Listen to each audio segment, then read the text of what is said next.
Ya, hello, good morning everyone. Selamat pagi. Dalam tentatif yang cikgu berikan kepada awak tadi, kita punya Google Meet ini akan berlangsung selama sejam. Lepas tu awak akan diberikan tugasan dan kita akan check in semula pada 11.35. So that's how we roll today. Kita teruskan hari ini dengan satu pertandingan word search dulu. Okay, cikgu akan berikan dalam link di chat. Cuba tengok chat itu, klik pada link tersebut dan awak akan dapat satu screen macam ni dalam yang awak dapat ni. Go and click the link. Bila buat awak punya crossword search, word search.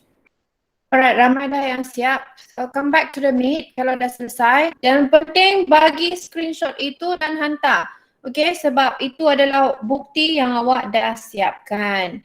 Apa yang awak cari tadi sebenarnya? Thank you. Very good. Okay, well played. Alright, siapa yang ni tadi ada perkataan, ada 10 perkataan sebenarnya yang awak dah jumpa tadi. Okay, kita ada bika, burette, pipette, kelalang, silinder. 5 yang ni adalah radas makmal. Dan juga 5 lagi yang awak cari tadi, menguap, mengakis, merengsa, toksik dan radioaktif. Itu adalah istilah-istilah yang digunakan dalam makmal. Apa ni sebenarnya? What is this? Okay, sebab hari ni kita akan menerokai makmal sains. Okay, kita mulakan kelas seperti biasa dengan beberapa soalan supaya there's a guiding question. Panduan untuk awak apa yang kita akan belajar pada hari ini. Pertama, apakah radas yang biasa digunakan dalam makmal? Okay, yang tu. Kemudian bila kita dah tahu radas, kita nak tahu apa fungsi dia. Okay, itu adalah subtopik makmal sains anda. Dan kita akan sentuh sedikit juga tentang unit, iaitu kalau kita nak ukur sesuatu, apa unit yang sesuai untuk digunakan. Okay, so ada 3 soalan yang awak kena fikirkan hari ini sementara kita teruskan dalam kelas tingkatan 1 sains pada hari Isnin yang indah ini. Semua dah berus gigi tu? Ada tak? Ada breakfast ke? Ini adalah satu gambar, jika awak nampak dalam skrin awak ni adalah gambar di mana dia menunjukkan makmal sains yang kira standard lah. Okay, standard maknanya bukanlah semua makmal di sekolah ada aircon. Awak nampak kan ada aircon kat sini. Bukan semua ada aircon. Sekolah kita tak ada aircon. Ini bukan gambar sekolah kita ya, minta maaf. Okay, dan standard ni di mana kita akan ada makmal punya high chair, meja macam ni, ada radas dan juga ni lah. Okay, so cikgu rasa masa sekolah rendah awak juga telah ada makmal kan, kalau tak silap. Semua ada makmal? Ada makmal tak? Ada makmal dalam sekolah rendah awak? Ada? Ada. Bukan pertama kali. Cuma mungkin tak, ya. Semua ada cikgu rasa. Okay, mungkin ramai yang tak berpeluang untuk kenal semua radas tu ataupun dia tak ingat ya. Okay, so kita teruskan ya. Ini pula adalah makmal yang kalau untuk kita ada lab, pengkaji, saintis, okay, di mana awak akan lihat signage macam ni. Lambang warna kuning di sini, okay, makmal sekolah tak ada. Sebab ini makmal yang ada bekerja dengan radioaktif. Okay, radioaktif. Dekat sekolah makmal kita tak adalah. Okay, tapi kalau makmal yang khas di mana mereka mengkaji bahan-bahan yang agak berbahaya ada macam ni. This is a real laboratory, bukan sekolah punya. Now, yang ni pun awak pernah nampak kan? Radas-radas tertentu, tapi cikgu tak pasti berapa ramai yang dah pernah pegang dan gunakan dia ataupun dia tahu dia pernah nampak tapi dia tak tahu nak guna macam mana. Okay, itu kita akan belajar hari ini. Alright. Begitu juga dengan pengukuran lah, awak akan lihat macam mana awak nak masukkan kuantiti tertentu menggunakan alat-alat yang tertentu, bukan rambang je ambil, saya nak ambil ni, saya nak ambil ni, campur-campur macam tu. Kita ada radas tertentu dan juga fungsi dia. Yang ni pula adalah, siapa yang tak tahu, cikgu pun rasa hairan lah sebab yang ni standard kot. Dia adalah cara nak mengukur suhu. Okay, alright. Yang ni kita akan bincang selepas ni, dan ada beberapa alat juga yang akan digunakan untuk mengukur bahan yang berbeza. Okay, yang ini kita ukur jisim. Apa benda jisim tu? On your camera again, I just want to check. Cikgu nak check semula awak wujud ke ataupun tidak sebab cikgu nak bagikan kumpulan sekali lagi. Yang lain yang tak on kamera ni, awak berada di sini ataupun tidak? Thank you very much sebab kerjasama awak. Kita akan bincangkan apa yang awak dah buat tadi. Kumpulan satu, kumpulan nama kumpulan orang nama A semua. Okay, let's see. Betul ke dia buat ni? Di mana kelalang dasar lepel ni? Apa ni? Silinder penyukat. Kenapa garisan dia putus-putus macam mie goreng putus ni? Okey, piring sejat. Okey, pipet balang. Balang gas ini? Okey, tunggu kaki 3. Corong turas. Ini corong turas ke? Kumpulan radioaktif. Yang ini kumpulan kedua tadi. Kalau cikgu tak silap. Yang ini cantik sikit. Nampak dia punya garisan lurus. Silinder. Ini silinder penyukat ke? Ni silinder penyukat ke? Tabung didih, kelalang kon, ni kelalang dasar leper ke sini. Bika. Okay, interesting. Piring sejat, pipet. Pipet kenapa boleh ada dua jawapan yang ketara macam ni? Menghayatkan. Balang gas. Okay, tungku kaki 3. Ini tungku kaki 3? Kaki retot lah. Ya, yang ni adalah kaki retot. Yang ni jawapan. Banyak sangat garisan ke sana. Okay, so okay, good try. Mengakis. Kelalang dasar leper. Wow, what is this? Bukankah ini bukan kelalang? Kenapa macam ni? Kelalang kon. Ini kelalang kon ke? Oh my god, kumpulan ni. What happened? Who is this? Kumpulan 3 tadi. Oh my god. Oi, kenapa ni? Alright, next one. Kaki retot. Jauhnya di jalan kaki retot dia cici. Yes, okay, betul. Corong turas. Corong turas ni jawapan dia tak ada ke mana pun.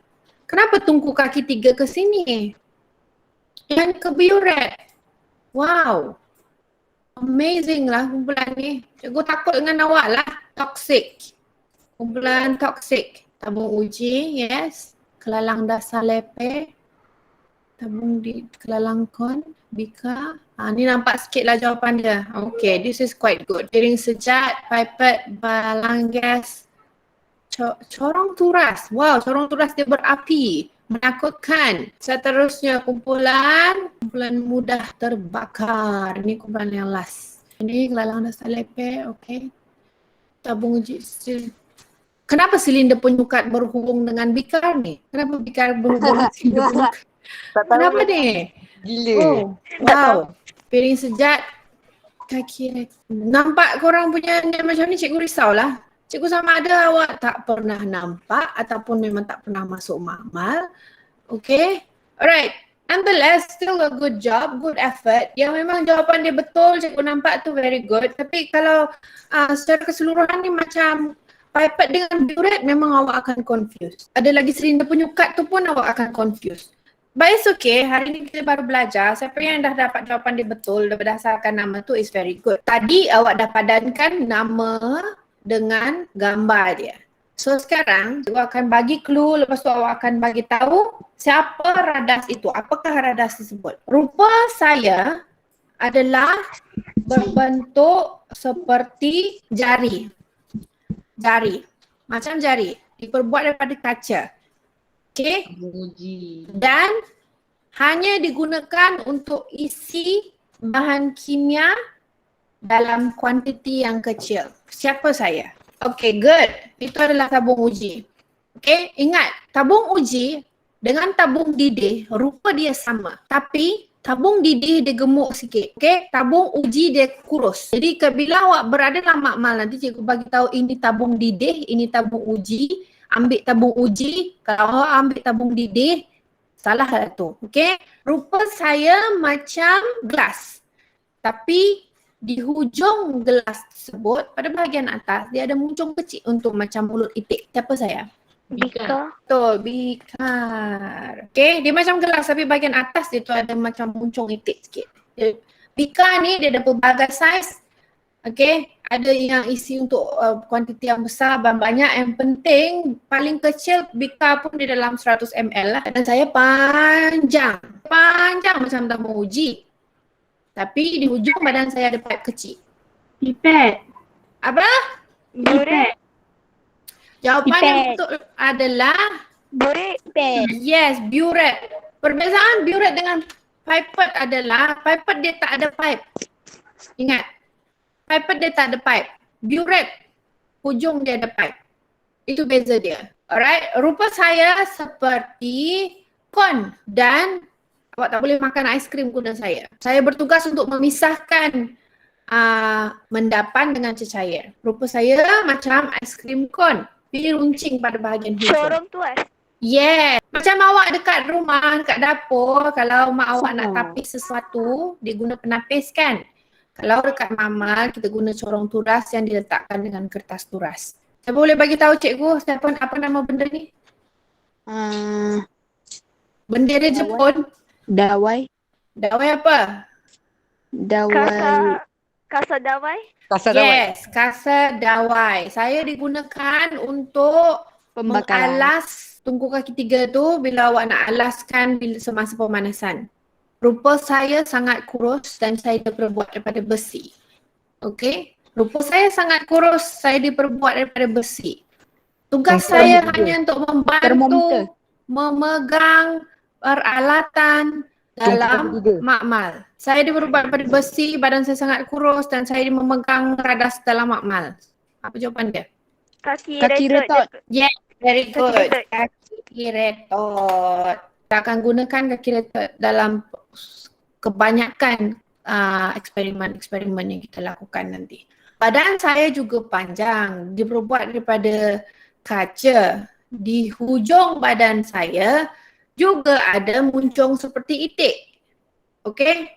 Tapi tugas saya adalah untuk memberikan amount isi padu yang diletakkan dalam badan saya. Saya akan bagi tahu. Silinder penyukat. Silinder penyukat, yes betul. No. Salah lagi aduh. Berbanding dengan bikar, rupa dia lebih kurang tapi yang ni adalah dia punya badan lebih panjang. Sebab kalau awak nak sukat sesuatu nak letak, okey saya nak berapa ml kan, dia punya ukuran itu lebih tepat sebab dia macam pembaris di sini. Nampak banyak sangat senggatan tu untuk bagi awak kuantiti berapa isi padu. Okey? Silinder penyukat. Badan saya seperti silinder. Sama macam silinder penyukat. Cuma saya tak ada tulisan atas badan saya. Okey? Dan bila eksperimen, saya dapat menutup badan saya untuk mengekalkan apa bahan yang di dalam badan saya. Anggis. Yes, betul, balang gas. Very good. Okay, perbezaan paling ketara antara radas ini dengan radas yang lain adalah badan dia tak ada apa-apa. Sebab dia punya tugas hanyalah untuk menyimpan gas. Okay, gas. Dan ada penutup yang berat supaya gas itu tak dapat nak keluar. Semua benda ni kalau awak tak tahu lagi, sekarang awak berada pada muka surat 10 dan muka surat 11 lah dalam buku teks. Cikgu rasa yang dapat jawab tadi tu sama ada awak dah pernah tahu sebelum ni ataupun memang ada baca sikit buku teks lah. Tapi thank you, tahniah untuk yang dapat jawab tu. Artinya awak dapat ikut pelajaran pada hari ini. Yang tak dapat nak jawab, tengok buku teks awak kalau ada. Okay? Simbol amaran dalam amal. Kumpulan-kumpulan yang cikgu berikan kepada awak tadi tu, kalau awak perasan bukan saja-saja tau.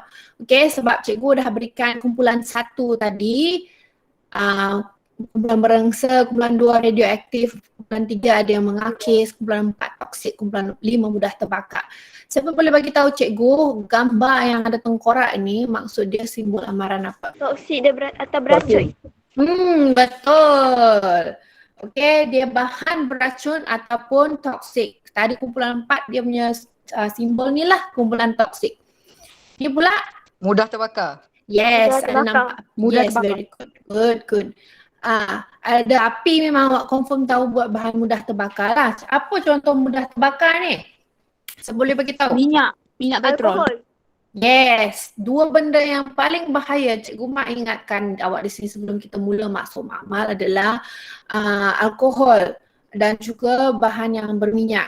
Okay, ataupun yang ada gas penuh bansen tu, Bila awak main-main dengan penuh Bunsen, tolong hati-hati, ada gas banyak. Kalau macam ada leaking gas dalam makmal, lepas tu tiba-tiba ada orang nyalakan api, satu makmal terbakar, nanti semua kita akan hangus. Jadi tolong hati-hati dengan benda yang mudah terbakar. Ni pula, Kes. Asid. Mengakis. ya, simbol ini adalah simbol amaran yang mengakis. Jadi contoh bahan macam kawan awak cakap juga adalah seperti asid. Kalau kena dekat tangan ke atau bahan, dia memang akan menyebabkan tangan awak ataupun bahan-bahan tertentu berlubang sebab dia makan. Asid tu kuat sangat. Dia akan macam kira makan bahan tersebut. Okay. Ni apa gambar ni? Mudah meletup. Yes, very good. Mudah meletup. So yang ni, kalau bahan-bahan dia, ada gas-gas tertentu yang memang sangat mudah meletupkan kalau dia ni. So awak kena cermatlah dengan bahan-bahan yang ada simbolnya ni. Tapi rasanya untuk tahap awak dalam tingkatan 1, kita tak akan jumpa lagi bahan yang mudah meletup lah. Mungkin dalam tingkatan 4 macam tu, kalau awak panjang umur masih bersekolah, okay, mungkin akan bekerja dengan bahan-bahan yang mudah meletup. Yang ni pula? Radioaktif. Yes, radioaktif. Bahan-bahan berradioaktif ini kalau awak kena, sinaran dia boleh menyebabkan kesihatan awak terganggu lah. So selalunya kalau awak tak jumpa, sebab kita jarang jumpa bahan radioaktif, tapi cikgu boleh bagi tahu awak kat mana. Siapa yang pergi x-ray selalu tu, okay, bahan tu adalah bahan radioaktif. Kalau terdedah terlampau banyak, awak akan sakit. Contohnya kena kanser. Itulah sebabnya kalau orang nak x-ray, kalau ditanya perempuan selalunya kalau dia mengandung, dia tak akan di x-ray. Sebab dia akan menyebabkan kandungan itu akan terganggulah bahaya. Okey, bahan radioaktif. Saya patah tulang memang selalu kena pergi. Awak selalu patah tulang? Kenapa patah tulang? Accident, jatuh. Jadi tempat x-ray tu memang ada simbol bahan radioaktif macam ni. Sebab bahan yang digunakan untuk x-ray awak tu adalah bahan radioaktif. Dan last sekali, ada tanda ni. What is that? Harta karun. Harta karun. It's not treasure hunt. Orang ni. Apa? Berbahaya. Berbahaya. Atau Lagi-lagi apa? meresang. Merangsa. Okey, dia merangsa ni artinya kalau awak terhidu bau dia, dia punya bau sangat kuat.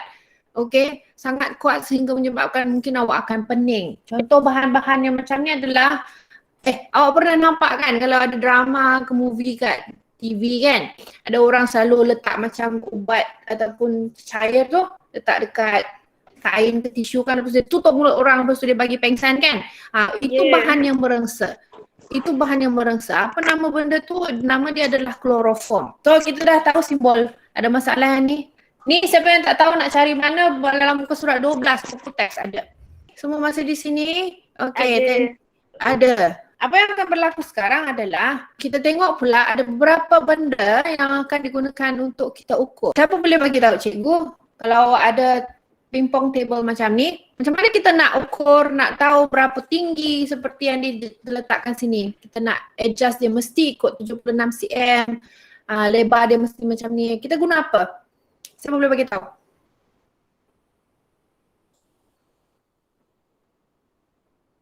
Guna pita pengukur, ya Adi, thank you. Lagi, ada lagi? Depa. Depa, macam ni?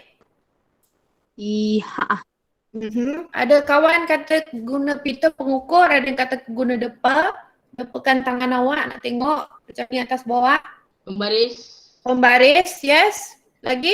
Ada lagi jawapan lain? Okey, kalau itu sahaja, cikgu nak bagi tahu awak. Dalam 3 jawapan ni, kita ada pita pengukur, kita ada depa, kita ada pembaris. Salah satu ni kita tak boleh guna dalam makmal sebab yang ini menyebabkan jawapan yang awak akan dapat dengan saintis yang lain berbeza, iaitu penggunaan depa.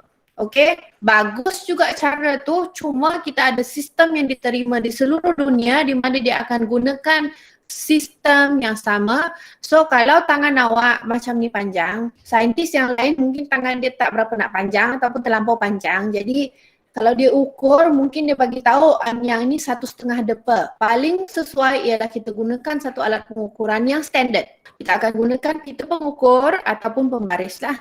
Okay, untuk panjang. Siapa boleh bagi tahu kalau ada satu cawan kopi yang macam ni kan? Yang ada asap-asap ni kan? Macam mana kita nak tahu berapa suhu yang sesuai untuk kita mula minum? Termometer. Termometer. Ada cara lain tak selain termometer? Biasanya kalau kita nak minum kopi yang panas ataupun minuman yang panas, kita taklah nak celup termometer ke dalam tu kan. Tapi untuk pengetahuan awak, dalam restoran-restoran yang memang macam hotel ataupun restoran yang memang restoran betul-betul lah, setiap kali mereka masak daging, contohnya ayam atau daging lembu buat steak tu, mereka akan gunakan termometer khas untuk daging untuk masak. Cikgu bukan cakap tentang makmal ni, tapi kita memang akan ukur suhu makanan tertentu untuk sampai standard dimasak. Sebab mereka nak jaga standard makanan mereka, kalau mereka hidangkan makanan yang kurang masak, contohnya kalau status hotel dia bagi makanan dengan awak, lepas tu makanan tu tak berapa masak kat dalam, lebih-lebih lagi ayam, ia akan menyebabkan keracunan makanan. Jadi kalau kita nak ukur suhu sesuatu benda, memang kita akan gunakan termometer. Siapa boleh bagi tahu unit yang digunakan untuk mengukur suhu? Unit dia apa? Celsius. Yes, darjah Celsius. Tapi satu lagi tambahan unit adalah dengan huruf K yang besar tu, yang tu kita panggil Kelvin. Dalam makmal juga kita gunakan Kelvin. Siapa yang pernah nampak rancangan-rancangan di US, dia akan gunakan satu unit iaitu Fahrenheit, F. Tapi sebelah kawasan kita ni, kita lebih gunakan darjah Celsius lah. Awak pergi dekat supermarket, Tesco ke mana kan? Awak nak beli buah. Macam mana kita nak beli buah selalunya? Kalau ada macam ambil tu, lepas tu awak letak dalam plastik, awak hantar bagaimana selalu? Sebelum bayar. Kaunter timbang. Yes, betul, kaunter timbang. Kaunter timbang tu selalunya dia akan bagi Penimbang. unit apa untuk awak timbang buah-buahan awak atau sayur-sayuran awak. Kilogram ataupun gram. Yes, betul. Kilogram ataupun gram. Sebab unit ini sesuai untuk bahan yang ditimbang sebut. Untuk sukan pula ataupun apa unit yang digunakan untuk mengukur larian? Kilometer. Kilometer. Meter. Yes. Pertama kita ada jarak, betul, kilometer dengan meter. Jarak juga diukur. Yang itu kita guna pita pengukur lah, okey. Tapi untuk masa yang diambil untuk atlet itu berlari, apa kita guna? Saat. Saat. Apa alat dia? Kat masa. Apa nama tu? Siapa tahu? Ada jawapan dari cikgu dengar yang awal tadi. Ulang sekali lagi. Jam randik. Yes, betul. Jam randik. Okay. So, macam orang yang terlibat dengan sukan, contohnya olahraga, banyak pengukuran yang digunakan di sana juga. Sama ada dari segi jarak, dari segi ketinggian, daripada masa semua kan. Ini apa ni? Wire-wire ni. Siapa yang tahu? Charger. Yes, charger. Charger Okay. telefon. Satu soalan cikgu kepada awak. Cikgu tak pasti awak tahu ataupun tidak lah. Okay. Ada beza tak charger yang fast charging itu dengan charger yang biasa? Ada? Ada. Apa, dari segi apa perbezaan dia? Kelajuan. Size. Size, kelajuan lagi. Siapa yang tahu apa beza label dia selalunya? Apa yang dia tulis kat sana? Cikgu macam mana nak bagi tahu awak Fast charging dengan yang normal charging, dia punya arus yang dia bekalkan itu tidak sama. Arus elektrik yang dia bekalkan itu tidak sama. That's why kadang-kadang ada fast charging tu awak charge cepat. Sebab arus dia bekalkan besar. Manakala yang biasa tu arus dia kecil saja. Siapa yang tahu apa unit yang digunakan untuk mengukur arus?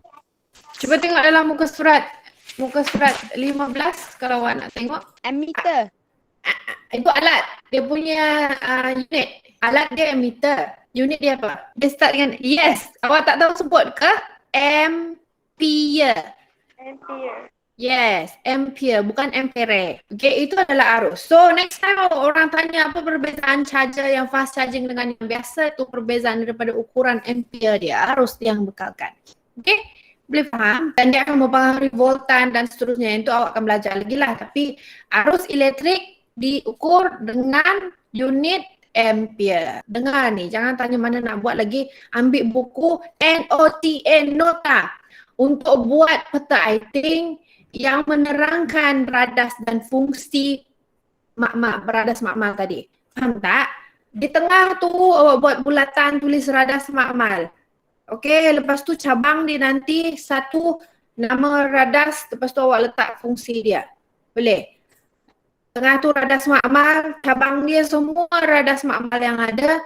Pada nama radas makmal tu nanti awak tulis fungsi. Satu peta writing, benda kedua adalah buat salin saja jadual dalam muka surat 15 tu. Satu jadual yang comel dan kecil di sana. Okey, salin jadual tersebut, muka surat 15. Hantar dalam Google Classroom ataupun WhatsApp. Keluar kalau nak. Kalau nak parking ID boleh saja. Cikgu, I'll be here. Cikgu akan berada di sini. Cikgu tak akan tutup. Okay. Tapi awak pergi buat sekarang ya.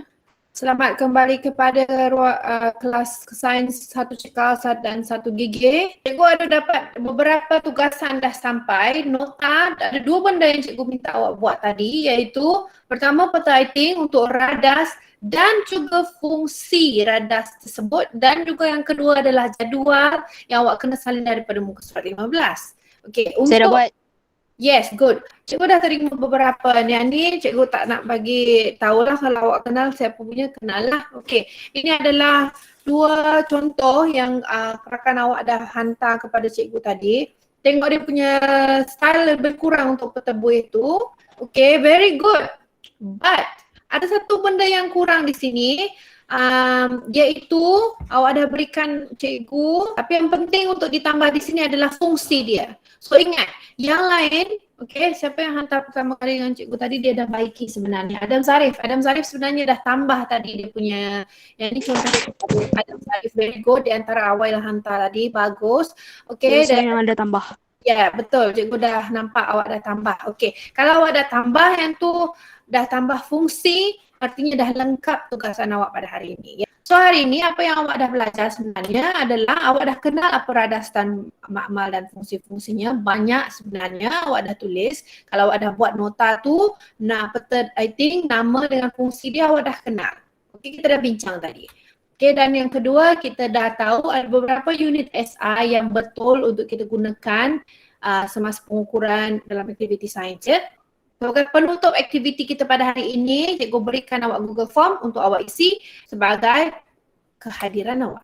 So, kalau awak datang Google Meet awal tadi, buat tugasan cikgu dan juga buat Google Form ini, lengkaplah untuk kehadiran awak pada hari ini. So, I hope you had fun. Okay. Ronok lah belajar dengan cikgu ni. Okay, thank you very much. Cikgu hargai itu sebab cikgu betul-betul nak awak buat aktiviti cikgu, bukan sangat cikgu bercakap, tapi kita akan ada interaksi. Yang itu cikgu jamin ada untuk kelas sains cikgu join, memang cikgu buat macam tu. So again, any question dalam kiraan 1, 2, 3, 4, 5, habis masa tak ada. Cikgu hargai interaksi awak pada hari ini, cikgu hargai kepantasan awak membuat kerja, very good. Siapa yang sambut Chinese New Year? Happy Chinese New Year. Bye-bye.